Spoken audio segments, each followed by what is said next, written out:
Ang PhilHealth ang nangungunang ahensya ng pamahalaan sa pagpapatupad ng National Health Insurance Program. Katuwang ito ng pamahalaan sa pagbibigay ng proteksyong pinansyal para sa lahat ng Pilipinong miyembro nito.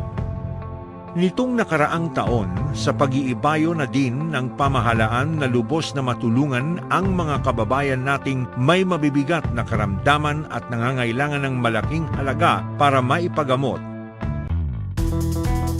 Naglabas ang PhilHealth ng bagong benepisyo na naglalayong umagapay sa mga gastusin ng mga apektadong pasyente.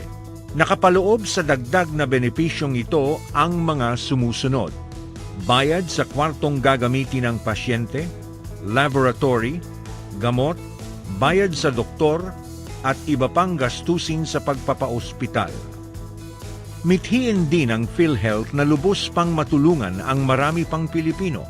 Kung kaya, pinalawig pa ang benepisyo para sa Case Type Z benefits at isinama ang mga sumusunod na karamdaman at lunas medikal na bibigyan ng karampatang halaga na magagamit sa pagpapaospital ng mga benepisyaryo. Ito ay ang coronary artery bypass surgery, tetralogy of Fallot, ventricular septal defect, cervical cancer, at pagpapalagay ng mga external prosthesis para sa lower limb prosthesis. Ang Z-Package ay kinapapalooban ng mga sumusunod na dagdag na benepisyo. Kabilang dito ang sumusunod: standard risk coronary artery bypass graft surgery, surgery for the total correction of tetralogy of Fallot, at surgery for the closure of ventricular septal defect. Pinagkaloob ng PhilHealth ang halagang 550,000 pesos para sa mga miyembro na kwalipikadong makakatanggap ng benepisyo para sa coronary artery bypass graft surgery o CABG, 320,000 pesos sa tetralogy of Fallot o TOF, at 250,000 pesos sa ventricular septal defect o VSD.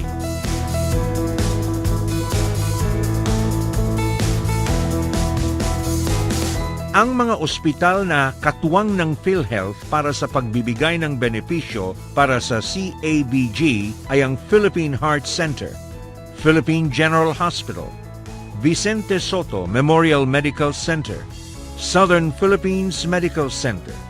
Para naman sa TOF at VSD ay ang Philippine Heart Center at Philippine General Hospital.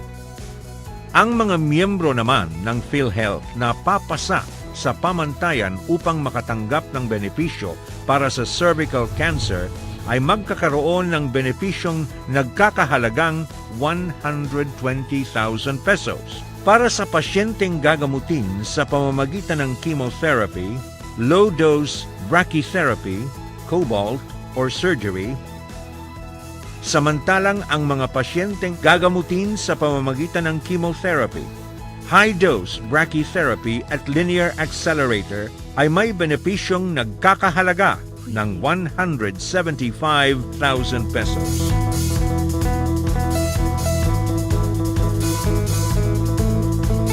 Kaagapay ng PhilHealth ang Jose Reyes Memorial Medical Center, Philippine General Hospital o PGH, Vicente Soto Memorial Medical Center, at Davao Regional Hospital para sa pagbibigay ng benepisyo sa cervical cancer. Ang mga kwalipikadong miyembro naman na nangangailangan ng external lower limb prosthesis ay pagkakalooban ng PhilHealth ng benepisyong nagkakahalaga ng 15,000 pesos per lower limb prosthesis.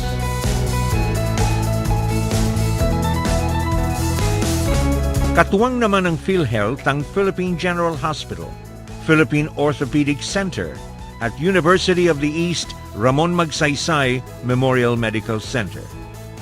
Ang mga karagdagang benepisyong ito ay pasimula pa lamang ng marami pang dagdag benepisyo para sa Filipino. Abangan ang mga susunod pa na mga benepisyo ng PhilHealth tulad ng benepisyo para sa trauma, other cancers and tumors in children and adults, benepisyo para sa mga premature babies, etc., Dahil sa PhilHealth, bawat Pilipino, miyembro. Bawat miyembro, protektado. Kalusugan natin, segurado.